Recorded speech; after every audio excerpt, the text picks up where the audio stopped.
నాకు దిగులేలా నా యేసయ్యా, నాకు భయమేలా, నాకు దిగులేలా, నాకు చింతేలా, నాకు భీతేలా, నీవు నా తోడు ఉన్నావయ్యా. నాకు భయమేలా నా యేసయ్యా.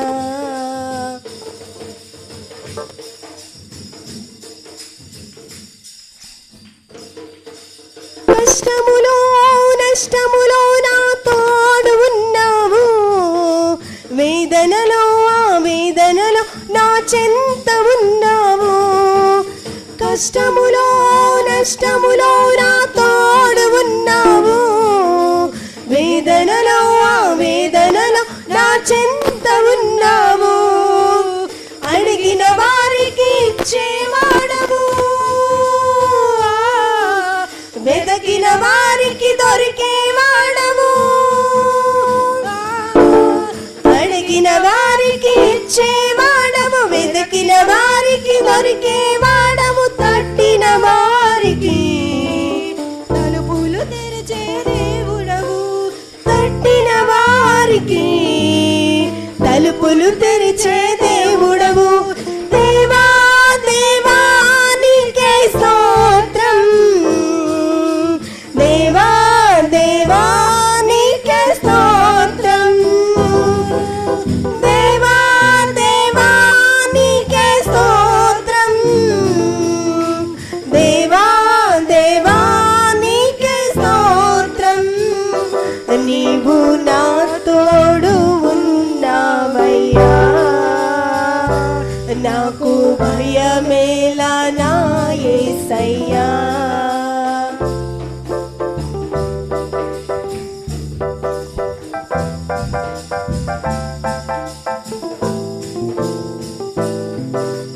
వ్యాధులలో బాధలలో ఊరటనిచ్చావు, రక్షణలో సంరక్షకుడై ధైర్యము పంచావు.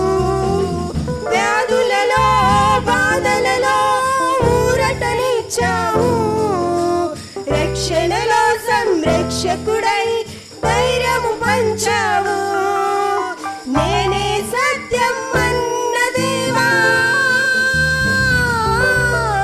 నేనే మార్గం అన్న దేవా, నేనే సత్యం అన్న దేవా, నేనే మార్గం అన్న దేవా, నేనే జీవము అని పలికిన దేవా, నేనే జీవము అని పలికిన దేవా. దేవా దేవా నీకే స్తోత్రం, దేవా దేవా నీకే స్తోత్రం, దేవా దేవా నీకే స్తోత్రం, దేవా దేవా నీకే స్తోత్రం. నీవు నా తోడు ఉన్నావయ్యా, నాకు భయమేలా నా యేసయ్యా.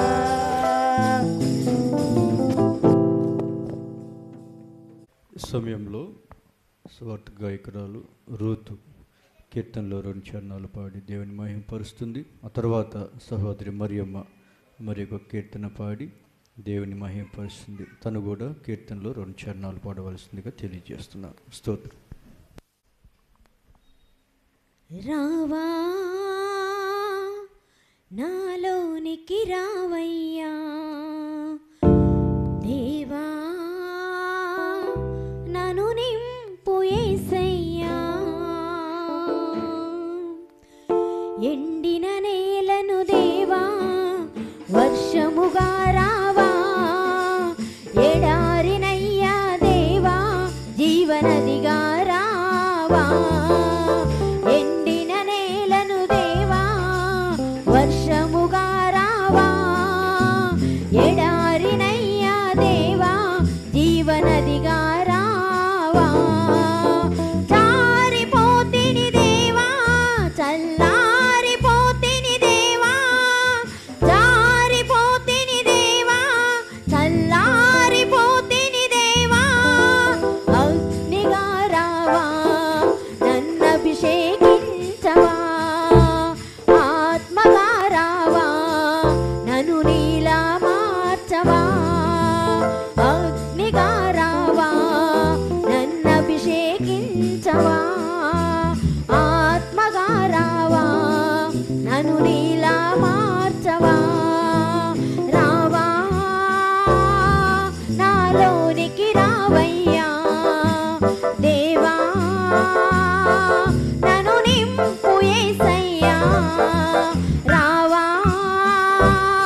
రావా నాకు రక్షణ నీయవా అగ్నిగా రావా నన్ను అభిషేకించవా రావా నాలోనికి రావయ్యా దేవా నన్ను నింపు యేసయ్యా రావా నాలోనికి రావయ్యా దేవా నన్ను నింపు యేసయ్యా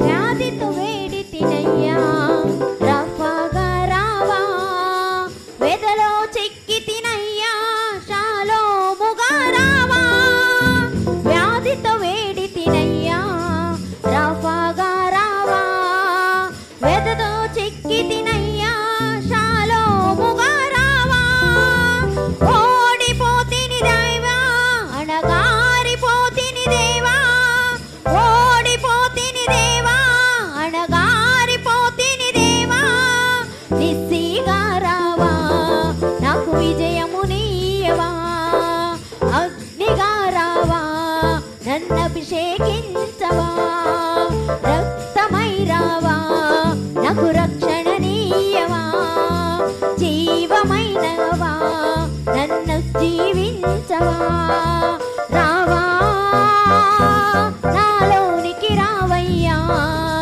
దేవా నన్ను నింపు యేసయ్యా రావా నాలోనికి రావయ్యా దేవా నన్ను నింపు యేసయ్యా ఎండిన నేలను దేవా వర్షముగా రావా ఎడారినయ్యా దేవా జీవనదిగా రావా ఎండిన నేలను దేవా వర్షముగా రావా ఎడారినయ్యా దేవా జీవనదిగా రావా జారిపోతిని దేవా చల్లారిపోతిని దేవా జారిపోతిని దేవా చల్లారిపోతిని దేవా అగ్నిగా రావా నన్ను అభిషేకించవా ఆత్మగా రావా నన్ను నీలా మార్చవా రక్తమై రావా నాకు రక్షణ నీయవా నిస్సిగా రావా నాకు విజయము నీయవా రావా నాలోనికి రావయ్యా దేవా నన్ను నింపు యేసయ్యా రావా నాలోనికి రావయ్యా దేవా నన్ను నింపు యేసయ్యా నన్ను నింపు యేసయ్యా నన్ను నింపు యేసయ్యా హల్లెలూయా దారిలో సెలయేరై పారెను నీ ప్రేమ ఎండిన భూమిలో మొక్కై మొలచెను యేసు నీ ప్రేమ ఎడారిలో సెలయేరై పారెను నీ ప్రేమ ఎండిన భూమిలో మొక్కై మొలిచెను యేసు నీ ప్రేమ నీ ప్రేమ దారును నన్ను తాకిన వేళ నా స్థితి మారేను యేసయ్యా నీ ప్రేమతో నన్ను నింపిన వేళ నూతనమాయేను బ్రతుకయ్యా ఎడారిలో సెలయేరై పారెను నీ ప్రేమ ఎండిన భూమిలో మొక్కై మొలిచి యేసు నీ ప్రేమ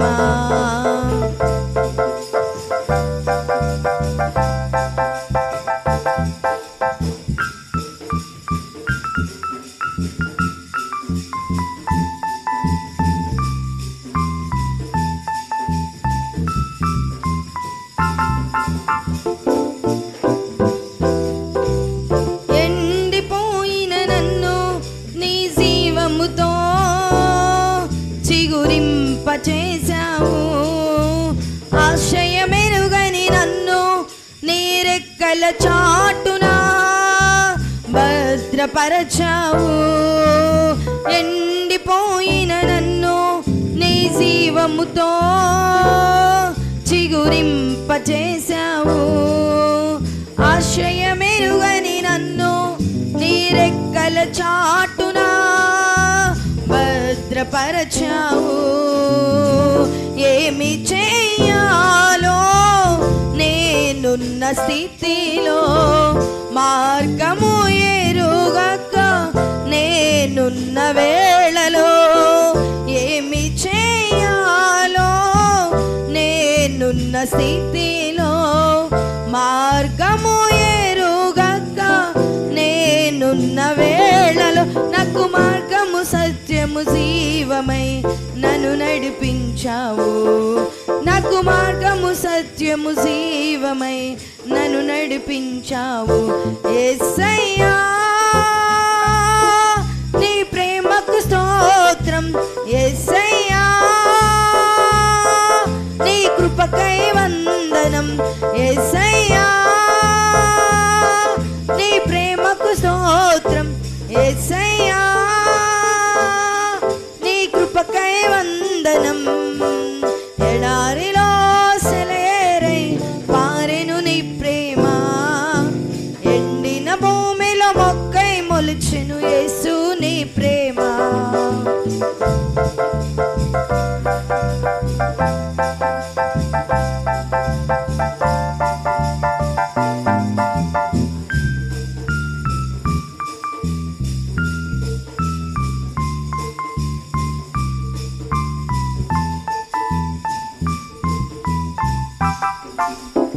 అలసిపోయిన నన్ను నీ ఆత్మతో ఆదరించావు. కలత చెందిన నన్ను నీ వాక్యము చేతనే నన్ను బలపరచావు. అలసిపోయిన నన్ను నీ ఆత్మతో ఆదరించావు. కలత చెందిన నన్ను నీ వాక్యము చేతనే నన్ను బలపరచావు.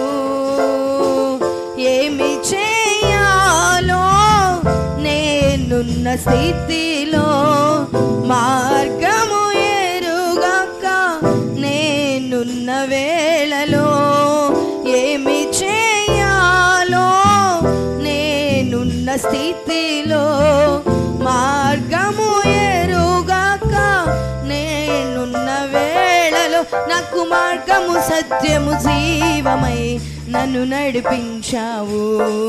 నాకు మార్గము సత్యము జీవమై నన్ను నడిపించావు.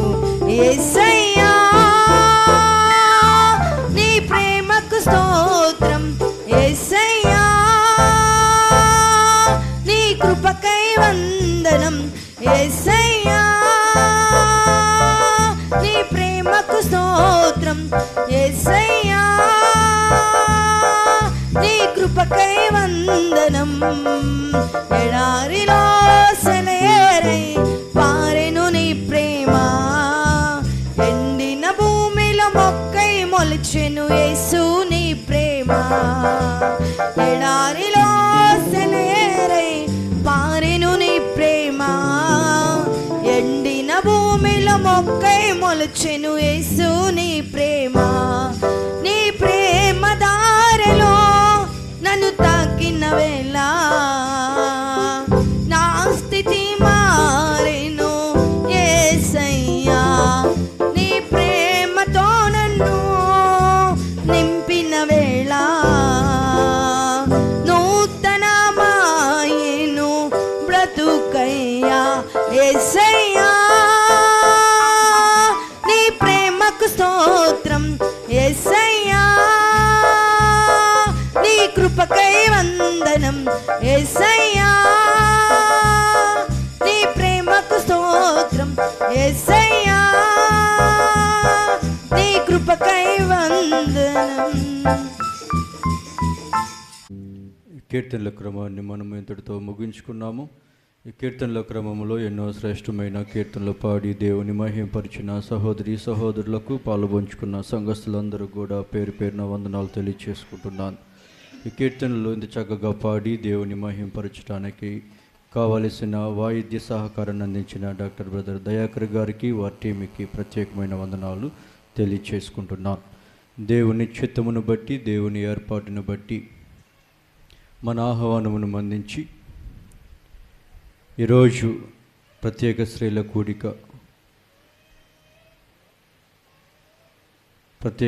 కూడికలో వాక్యమును అందించడానికి మన మధ్యకు పాస్టర్ గారు వచ్చి ఉన్నారు. వారి గురించి చిన్న పరిచయం. మనకు అత్యంత ప్రియులు రమేష్ యోహాన్ గారి సతీమణి ఎన్ సుజాత రమేష్ గారు మన మధ్య ఉండటం అనేది మనకెంతో ఆశీర్వాదకరం, సంతోషకరం. పాస్టర్ గారిని స్టేజ్ మీదకి రావాల్సిందిగా ప్రేమపూర్వక ఆహ్వానిస్తున్నాను. అందరం కూడా గట్టిగా చప్పట్లు కొడుతూ పాస్టర్ గారిని ఆహ్వానిద్దాం.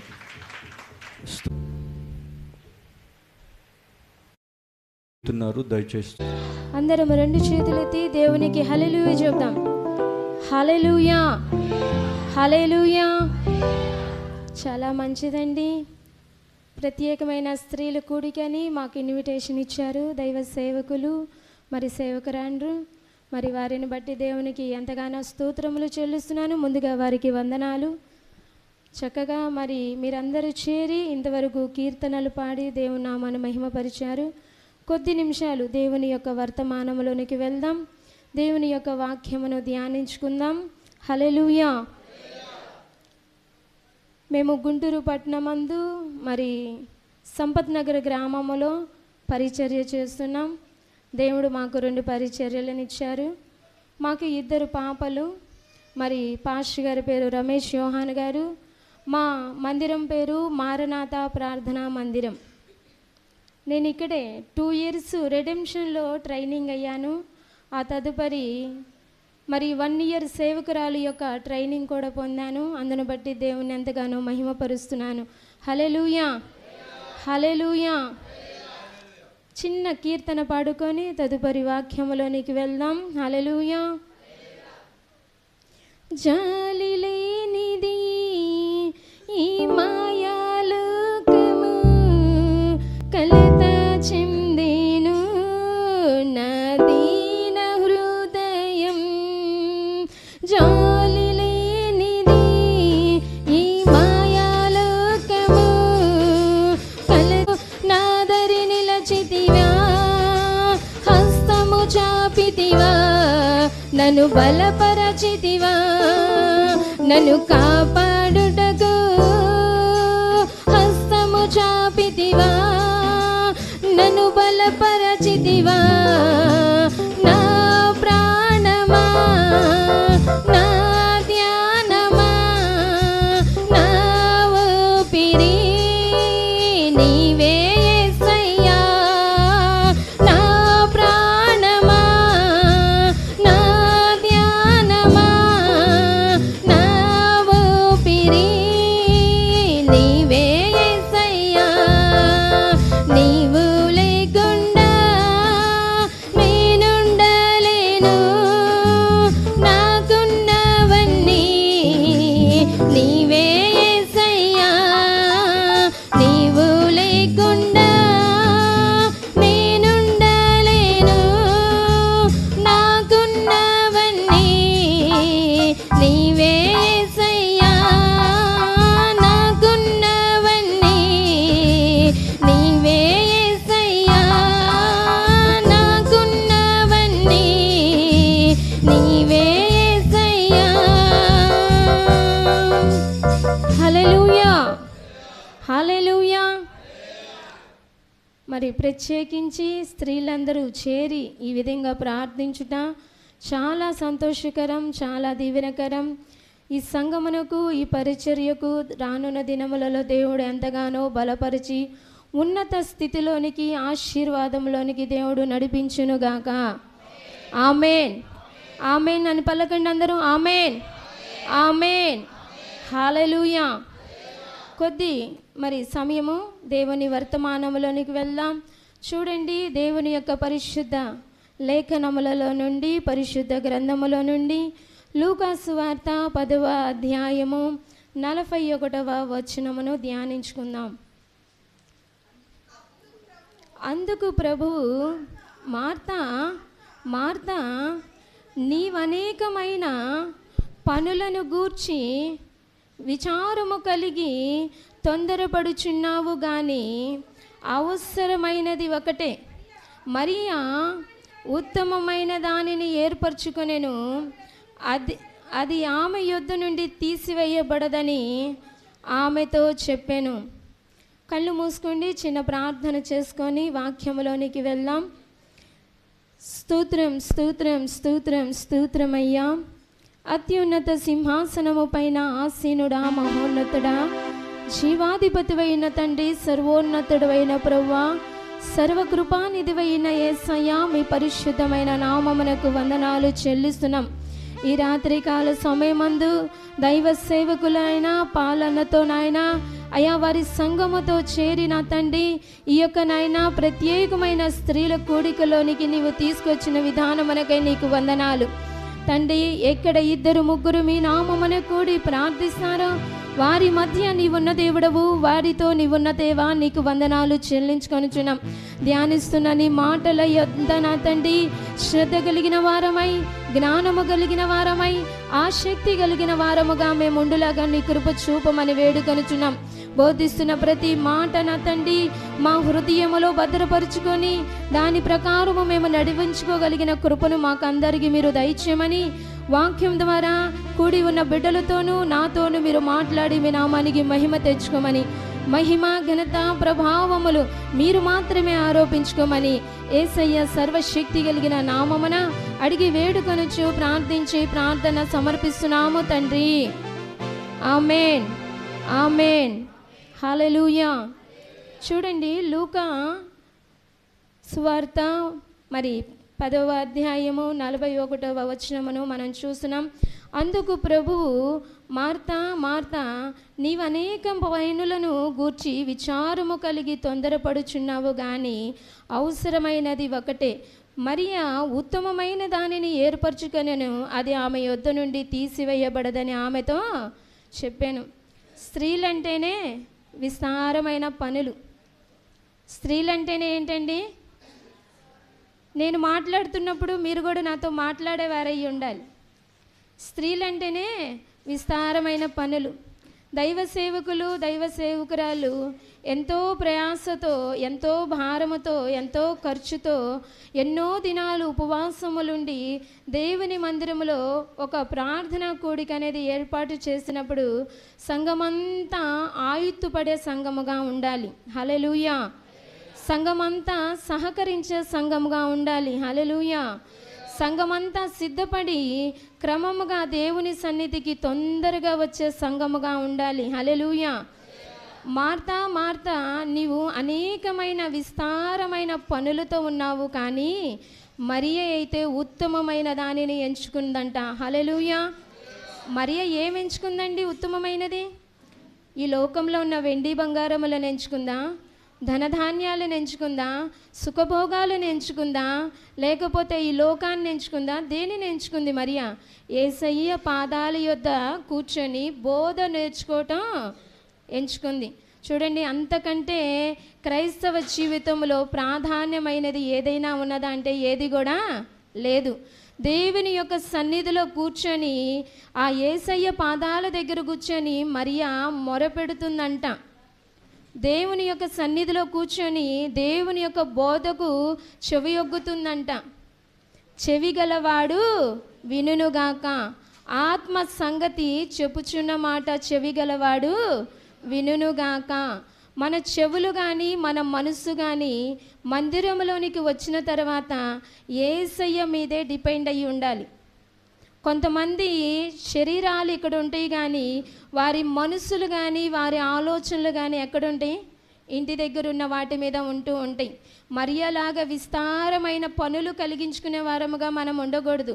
ఎప్పుడు దైవ సేవకులు దైవ సేవకురాలు ఒక అనౌన్స్మెంట్ ఇచ్చారో, పలానా తారీఖు పలానా సమయానికి మందిరములో ఈ రకంగా ప్రార్థన కూడిక జరుగుతుంది అంటే ముందుగానే మనం అన్ని ఏం చేయాలి? సిద్ధపరచుకోవాలి. సిద్ధపడిన కన్యకలు చూడండి, వారి దివిటీలను వారు పెళ్లి కుమారుడు రాకమునిపే వారు ఏం చేశారంట? మెళుకువ కలిగి సిద్ధపాటు కలిగి ఉన్నారంట. దేవుని సన్నిధికి రావటానికి అలక్ష్యం చేసే వారముగా ఉండకూడదు. దేవుని సన్నిధిలో ఉండటానికి ఆలస్యమైన నడవడిక కలిగిన వారముగా మనం ఎప్పుడు కూడా ఉండకూడదు. చూడండి, యేసయ్య అంటున్నాడు కదా, ఇవన్నీ అవసరం లేదమ్మా, మరియ ఉత్తమమైన దానిని ఎంచుకుంది. మరియ ఏం ఎంచుకుంది? దేవునితో సహవాసము కలిగిన బిడ్డగా జీవించటానికి పూనుకుంది. దేవునితో సహవాసం చేయాలి. మనం ఈ లోకముతో కానీ, ఈ లోకములో ఉన్న పోకడులతో కానీ, ఈ లోక సంబంధంతో కానీ, శరీరాలతో కాదు కానీ మన సహవాసం ఎలా ఉండాలి? ఆత్మీయులతోనే మన సహవాసం ఉండాలి. దైవ సేవకులతోనే మన సహవాసం ఉండాలి. దైవ సన్నిధితోనే మన సహవాసం ఉండాలి. ప్రాముఖ్యంగా దేవునితోనే మన సహవాసము ఉండాలి. ఎప్పుడు మరియా యేసయ్య వచ్చినప్పుడల్లా ఎక్కడుండేదంట? యేసయ్య పాదాల దగ్గర ఉండేదంట. యేసయ్య వచ్చినప్పుడు ఒక్క కంప్లైంట్ అయినా చెప్పేది కాదంట. అయ్యా, నేను ఇవాళ రాలేకపోయాను అయ్యగారు, మీ సన్నిధికి రాలేకపోయాను అయ్యగారు, మీతో కూర్చోలేకపోయాను అయ్యగారు, మీ మాటలు నేను వినలేకపోయాను అయ్యగారు, పలానా వ్యక్తికి బాగాలేదు, పలానా షాపింగ్కి నేను వెళ్ళాల్సి వచ్చిందని ఎప్పుడూ కూడా పలికేది కాదంట. దేవుని సన్నిధి కంటే మన జీవితంలో, దేవుని యొక్క సహవాసము కంటే మన బ్రతుకులో మిన్న అయినది ఏది కూడా మన బ్రతుకులో ఉండకూడదు. దేవునితో సహవాసం కలిగి ఉన్నది. మార్తలాగా విస్తారమైన పనులు కాదు, పనులు అందరికీ ఉంటాయి. కానీ పనులను మనం ఏం చేయాలి? తొందరగానే కుదించుకొని సమయానికి దేవుని మందిరమునకు వచ్చి దేవునితో సహవాసం చేసే వారముగా ఉండాలి. స్త్రీల కూడికి కదండి, స్త్రీల గురించే నేను ప్రాముఖ్యంగా సిద్ధపడి వచ్చాను.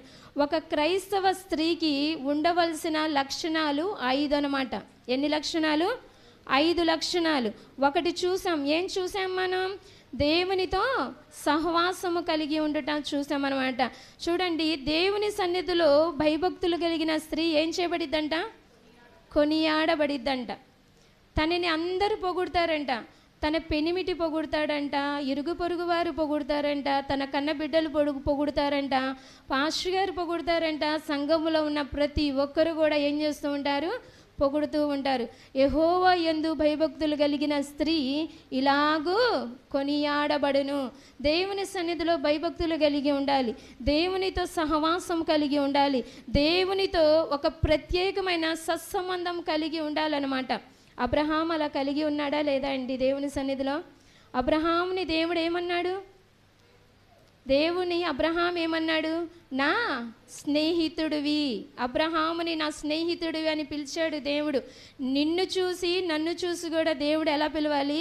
నా స్నేహితురాలు, నేను ఏర్పరచుకున్న బిడ్డ ఈమె, నేను పిలుచుకున్న బిడ్డ ఈమె, నా సన్నిధిలో నిత్యము కనబడే బిడ్డ ఈమె అని దేవుని ఎదుట నుండి పిలుపు మనకి రావాలి. దేవునితో సహవాసం కలిగి ఉండాలి. చూడండి, ప్రతి సమయమందు ఆ సమయమందు మనం ఎలా ఉండాలంటే సిద్ధపాటు కలిగిన బిడ్డలముగా దేవుని సన్నిధిలో ఉండాలన్నమాట. చూడండి, యేసు తల్లిని ఏమని పిలిచారు అందరూ? యేసయ్యకి జన్మనిచ్చిన తల్లిని ఏమని పిలిచారు? నీవు ధన్యురాలువమ్మా. తరతరాలు జగత్ పునాది వేయబడిన మొదటి నుండి అంతము వరకు నిన్నేమని పిలుస్తారు? ధన్యురాలువి అని పిలుస్తారు. ఒక బిడ్డ జీవితంలో అటువంటి ధన్యత పొందాలంటే ఆమె ఎంతగా లోబడి ఉందండి.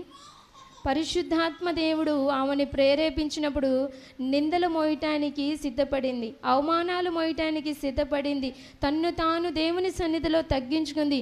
దేవుని నామానికి, దేవుని యొక్క ప్రసన్నతకు, దేవుని యొక్క కృపకు మరియమ్మ తల్లి తన జీవితాన్ని అప్పగించుకుంది. కాబట్టి లోక పాపములను మోసుకొని పోవు దేవుని కుమారుడైన యేసయ్యకు స్థానం ఇచ్చింది. ఆమెని ధన్యురాలు అని పిలిచారు అందరూ. అటువంటి ధన్యతలోనికి మనం వెళ్ళాలి. అమ్మా నువ్వు గ్రేట్ అమ్మా అని ఒక బిడ్డ మనలను పొగుడుతుందనుకోండి, ఎంత ఎగ్జైట్మెంట్గా ఉంటుంది చెప్పండి. ఇక్కడ కూర్చున్న వాళ్ళు ఆల్మోస్ట్ తల్లి స్థానంలో ఉన్నవాళ్ళు ఎంతమంది చేతులు ఎత్తండి. నేను మదర్నే అన్న వాళ్ళు ఎంతమంది చేతులు ఎత్తండి. ఒక బిడ్డ ఒక తల్లి దగ్గరికి వచ్చి అమ్మా నువ్వు గ్రేట్ అమ్మా అన్నప్పుడు ఆ తల్లి ఎంత ఉప్పొంగిపోయింది చూడండి, ఎంత ఎగ్జైట్మెంట్గా ఉంటుంది, ఎంత సంతోషించింది చూడండి. అటువంటి మాట మిమ్మల్ని మీ బిడ్డ అంటేనే అంతగా ఉప్పొంగిపోతున్నారే, యేసయ్య ఇంకెంత ఉప్పొంగిపోతాడో నిన్ను చూసి నన్ను చూసి. ఆయనతో సహవాసులకు వ్రాయబడిన పత్రిక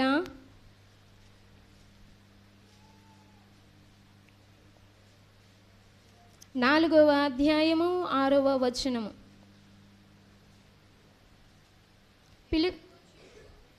చదవండమ్మా.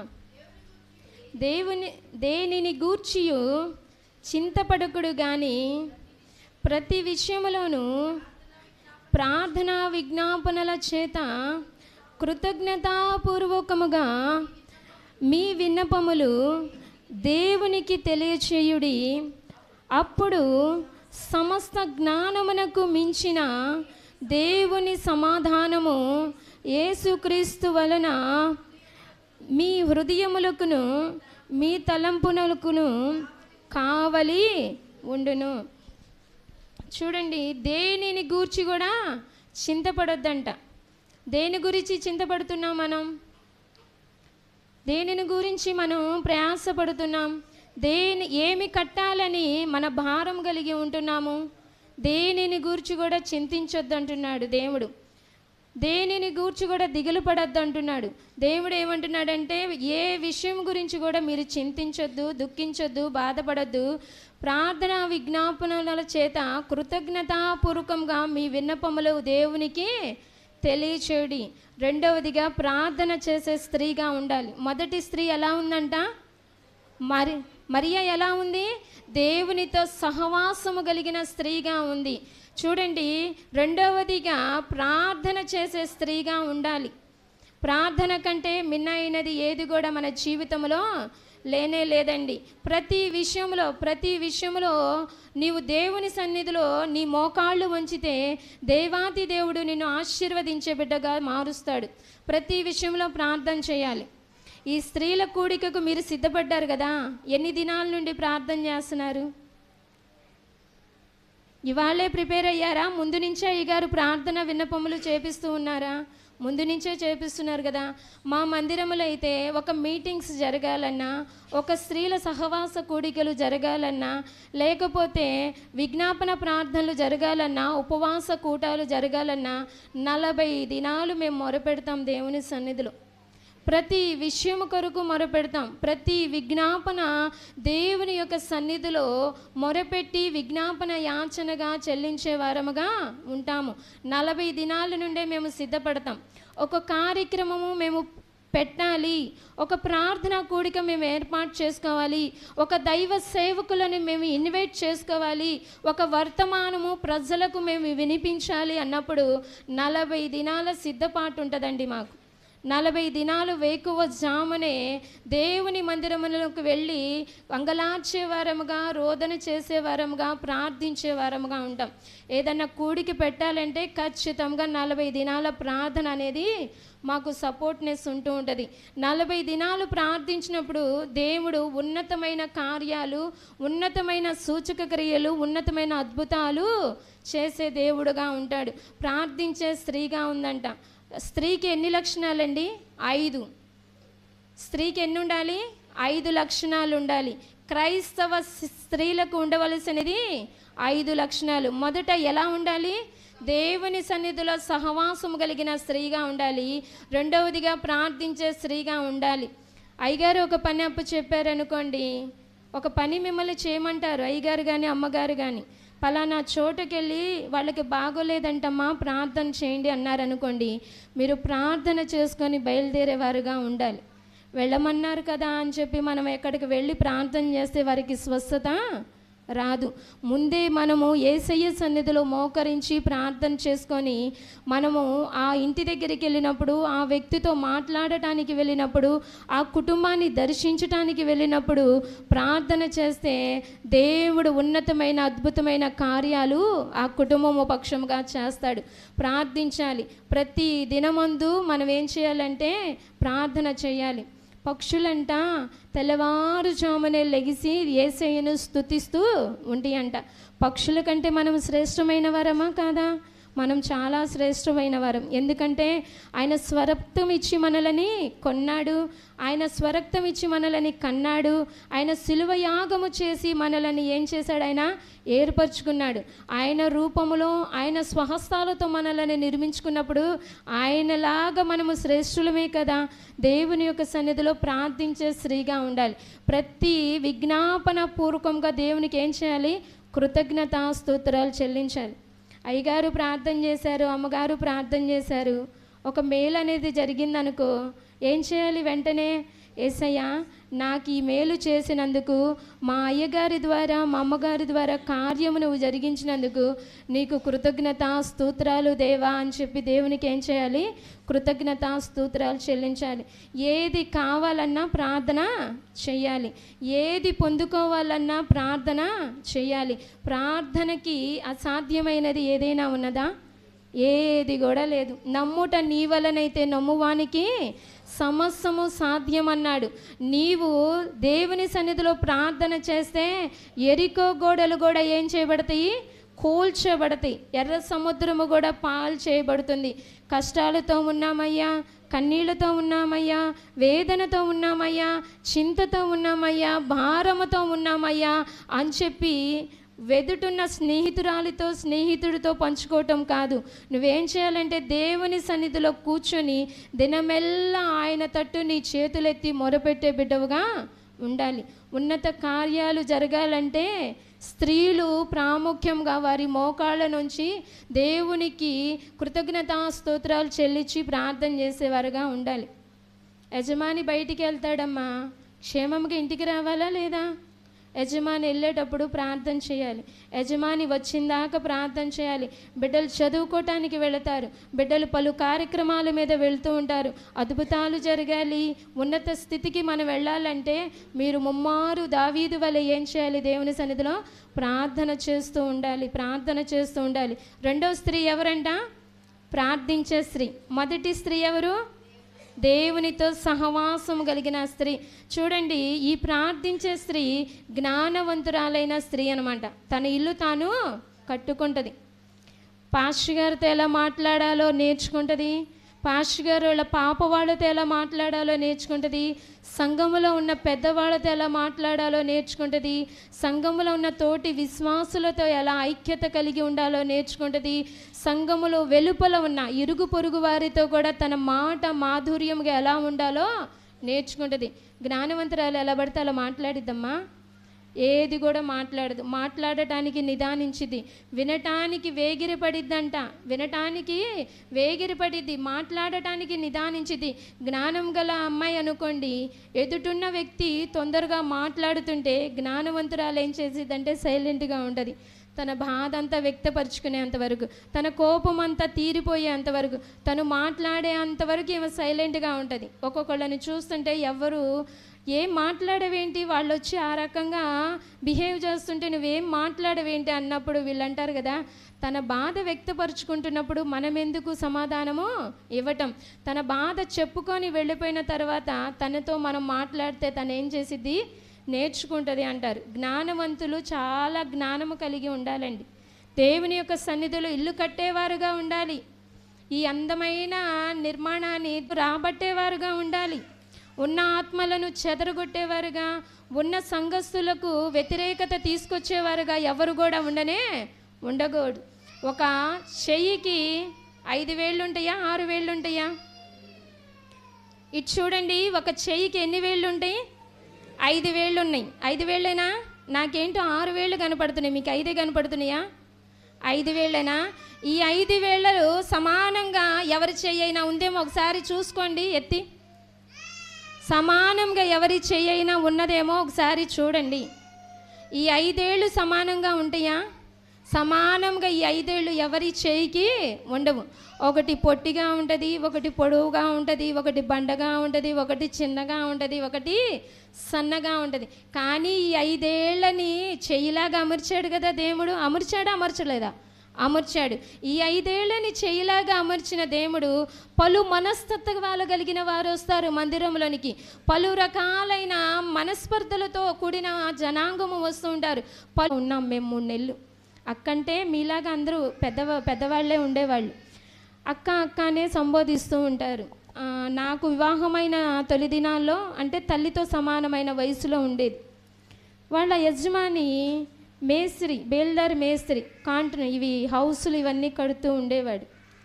ఆయన చాలా డ్రింకర్ అన్నమాట. డ్రింకర్ అయినప్పటికీ ప్రతిరోజు పనికి వెళ్ళేవాడు. పని మాత్రం వెళ్ళకుండా ఉండేవాడు కానే కాదు, ప్రతి దినము పనికి వెళ్ళేవాడు.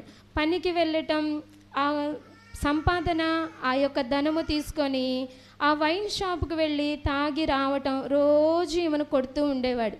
ప్రతి దినం ఆయన పనికి వెళ్ళేవాడు. ప్రతి దినం అక్కడి నుంచి ఆయన తాగి వచ్చి ఈమెను బాగా కొడుతూ ఉండేవాడు. ఈమె ఎవరంటే ప్రార్థనా పరురాలు. దేవుని నమ్ముకున్నామా, దేవుని సన్నిధిలో రక్షణ పొందినామా, దేవుని మందిరానికి విడువక వెంబడించామన్నమాట ఈమె. అయితే ఈమె ఏం చేస్తూ ఉండేదంటే పొద్దున్నే లేచేది, అన్ని మాటలు పడేది, అన్ని శ్రమలు పడేది, అన్ని నిందలు పడేది, అన్ని దెబ్బలు తినేది. కానీ వేకువజామునే లేచేది. వేకువజామునే లెగిచి దేవుని సన్నిధిలో తన భర్త కొరకు, తన సంఘము కొరకు, తన దైవజనుల కొరకు, తన ఇంటి వారి కొరకు, తన రక్త సంబంధికుల కొరకు, తన ఆత్మీయుల కొరకు ఎలుగెత్తి దేవుని సన్నిధిలో ఏడ్చి ప్రార్థన చేసి తనకి క్యారియర్ సిద్ధపరిచి పంపించేది. ఈమె అదే పని. ఆయన వెళ్ళినప్పుడు ప్రార్థనే, వేకువజామున ప్రార్థనే, మధ్యాహ్నం మందు ప్రార్థనే, సాయంత్రం మందు ప్రార్థన చేస్తూ ఉండేది. ఒకానొక రోజున ఆయన పనికి వెళ్ళి పని చేయలేక కడుపులో నొప్పిగా ఉందని తిరిగి ఇంటికి వచ్చేసాడు. సగం పని చేసి మధ్యాహ్నం దాకా ఇంటికి వచ్చాడు ఆ క్యారియర్ తీసుకొని. ఇంటికి వచ్చినప్పుడు ఈయన తలుపు కొట్టి ఏమే ఏమే అని పిలుస్తుంటే ఈ తల్లి ఏం చేస్తుంది? యేసయ్యతో మాట్లాడుతుంది. వాక్యం అంటే దేవుడు మనతో మాట్లాడటం, ప్రార్థన అంటే మనం దేవునితో మాట్లాడటం. యేసయ్యతో మాట్లాడుతుంది. అయ్యా, నా భర్త రోజంతా కష్టపడతాడయ్యా, కానీ నా భర్తకు తెలియదు ప్రభు నీ విలువ. నా భర్త రోజంతా ప్రయాసపడతాడయ్యా, నీ సన్నిధి యొక్క మహాత్యం ఆ బిడ్డకి తెలియదయ్యా, నీ విలువ తెలియదయ్యా, నా భర్తని క్షమించయ్యా, నన్ను రక్షించుకున్న దేవుడివి, ఆయన్ని రక్షించకపోవు కదా ప్రభా, నా భర్తను కూడా నీవేం చేయి, నీ మందిరంలోనికి నడిపించుకొని ప్రార్థన చేస్తుంది. ఈయన తలుపు కొడుతున్నాడు తీమని. తలుపు కొడుతుంటే ఈమె వినిపించుకోవట్లే, ప్రార్థన చేస్తూ ఉంది. ఈయన అలాగే ఆ పంచలో ఉన్న మంచం మీద జారుపడ్డాడు. పిలవలేక, కేకలు వేయలేక జారుబడినప్పుడు ఆమె ప్రార్థన చేసి చేసి చేసి ముగించుకొని తలుపులు తీసేటప్పటికి ఈయన ఏం చేశాడు? మంచంలో అలానే పడుకొని నిద్రపోయాడు. అప్పుడు అనుకున్నాడు, రోజు నేను తాగొస్తున్నానే, రోజు నా భార్యని హింసిస్తున్నానే, రోజు నేను కొడుతున్నాను కదా, కానీ నా భార్య ఒక్కరోజు కూడా నాకు ఎదురు తిరగలేదు. ఎందును బట్టి ఎదురు తిరగలేదు? యేసయ్య ప్రేమను బట్టి ఎదురు తిరగలేదు. యేసయ్యను కొడితే ఏమన్నాడు యేసయ్య? తండ్రి, వీరేం చేయుచున్నారో వీరు ఎరుగురు కనుక వీరిని క్షమించమన్నాడు. నా భార్య ఎప్పుడు ఎదురు సమాధానం చెప్పలా, ఎప్పుడు నా మీద తిరగబడలా, కానీ నా కొరకు, నా యొక్క ఆరోగ్యము కొరకు, నా పని కొరకు, నా మంచి కొరకు ఆమె ఏం చేస్తుంది? దినమెల్లా దేవుని సన్నిధిలో గోజాడుతుంది కదా. నా భార్య, నా ఇంత గొప్ప భార్యను నాకు ఇచ్చావని తను కూడా రక్షణ పొంది తమిళనాడు ప్రాంతంలో ఇద్దరు ఇప్పుడు సేవ చేస్తున్నారు. హల్లెలూయా, హల్లెలూయా. మీ ప్రార్థన విననొల్లకుండునట్లు నా చెవులు మందము కాలేదన్నాడు దేవుడు. మిమ్మల్ని ఆశీర్వదింపకుండునట్లు నా చేతులు కురచ కాలేదు అంటున్నాడు దేవుడు. దేవుని మందిరం అంటే దేవుని ప్రసన్నత నివాసము చేయు స్థలమై ఉన్నది. హల్లెలూయా.